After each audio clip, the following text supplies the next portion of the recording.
आंनि मुङा मुस्रिमा अनजालि बसुमतारी। आङो दालांगुरि गामिनि जोंनि बियादा फालुफुं मारै होनोमोनथाय बावलांबाय।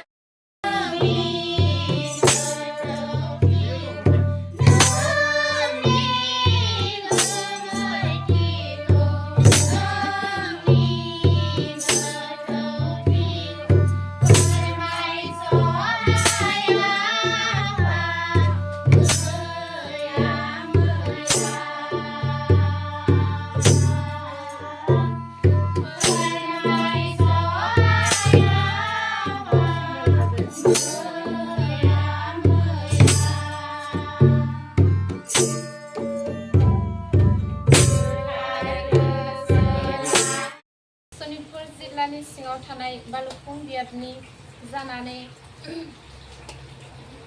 सम्पदपुर गामिनि आं मुस्रिमा उदांस्रि कसारी दुलाराय बाथौ गौथुमनि लाइमोन आफादनि अनलाइन बाथौ आर'ज बादायलायनायाव आंबो बाहागो लानो सिगांदों। आर'जनि गिबि सिरियानो जादों दहाय दहाय आफा बोराइ बाथौ।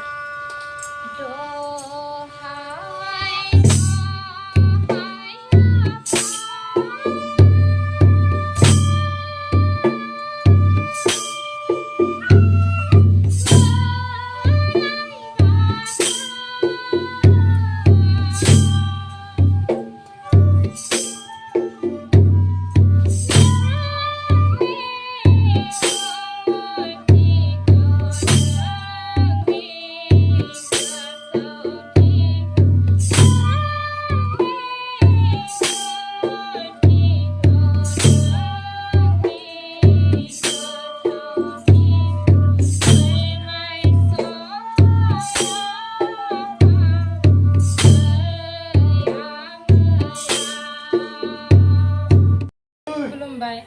सनितपुर जिल्ला सिङाव थानाय बालुफुं बियाबनि जानानै आं 2 नं मैदांस्रि गामिनि मुस्रिमा पुर्निमा बसुमतारी दुलाराय बाथौ गौथुम लाइमोन आफादनि अनलाइन बाथौ आर'ज बादायलायनायाव बाहागो लानो आं सिगांदों। सेथि बेंखन आर'जनि गिबि सिरि हे आफा बोराइ बाथौ।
सनितपुर जिल्लानि सिङाव थानाय बालुफुं बियाबनि जानानै गयबारि गामिनि आं फरायना बासि बर' दुलाराय बाथौ गौथुमनि लाइमोन आफादनि अनलाइन बाथौ आर'ज बादायलायनायाव आंबो बाहागो लानो सिगांदों। सेथि दिंखन आर'जनि गिबि सिरि हे आफा बोराइ बाथौ।